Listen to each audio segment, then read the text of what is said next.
When Angela Rayner resigned, I suggested that if Keir Starmer was going to appoint a new Deputy Prime Minister, that he should appoint someone with at least a modicum of emotional intelligence. Someone who could begin to bring the nation together, inspire, provide a sense of belonging as well as hope. But he's appointed David Lammy. And I can't help but think that we're now faced with the prospect of having a deputy PM who's like a dangerous version of David Brent.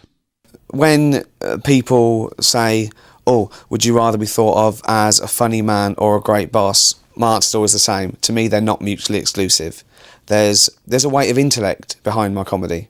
Not around you. We haven't seen a police while I've been here, and I've been here for a little while now. We haven't seen a police while I've been here, and I've been here for a little while now. Did he say a police? Maybe he did say the police, but it sounded like a police.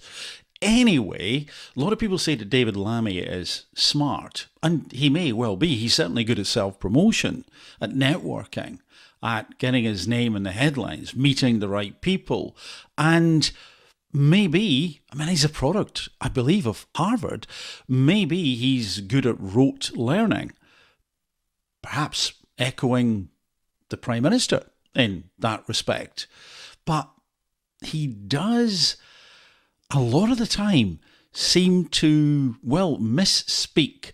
And also, he seems to, let's just say, not understand, not grasp the bigger picture.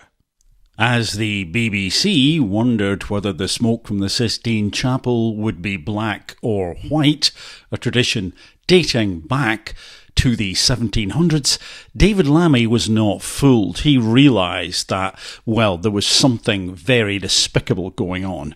This tweet from the BBC is crass and unnecessary. Do we really need silly innuendo about the race of the next pope? Thank goodness David was there to tell us what was really going on. And I think it's fair to say that despite being well educated, he's certainly no physician. Is it transphobic to say only women have a cervix, David? I don't know if it's transphobic, but it's not accurate, Nick. Obviously, it's probably the case that only that trans women don't have ovaries, but a cervix, I understand, is something that you can have following various procedures and hormone treatment and all the rest of it. Right, that's lunch. Okay. David Lammy has also, of course, appeared on Mastermind. Why wouldn't he? And to be fair to him, if you've ever been asked questions under pressure, it can be very difficult to come up with the answer, the correct answer, that is. However, I think that David's ability to think laterally should be praised here. And Pierre, who won the Nobel Prize for Physics in 1903 for their research into radiation. Antoinette. Curie, which fortress was built in the 1370s to defend one of the gates of Paris and was later used as a state prison by Cardinal Richelieu. Versailles. The Bastille, which variety of blue English cheese traditionally accompanies port. Leicester. Stilton, who acceded to the English throne at the age of 9 on the death of his father Henry VIII in 1547. Henry VII. Edward VI. When we had the question, name the Cuban leader who's been in power since the revolution of 1959. Fidel Castro. Yeah, you know it now, yeah? Well, what did you say then? It's a quiz situation. No, tell them. It's a quiz situation. What did you say then? What did you say then? Well, who's the Cuban leader? Fray Bentos. Huh? No wonder this place is going down the pan. You're a waste of bloody time. Now, just in case you're beginning to despair and say to yourself, my goodness, I think we are being lorded over by a bunch of incompetent fools. Fear not.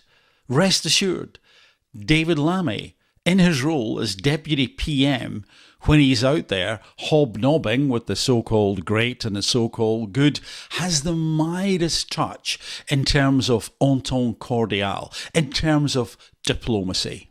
2019, you said, deluded, dishonest, xenophobic, narcissistic, Donald Trump is no friend of Britain.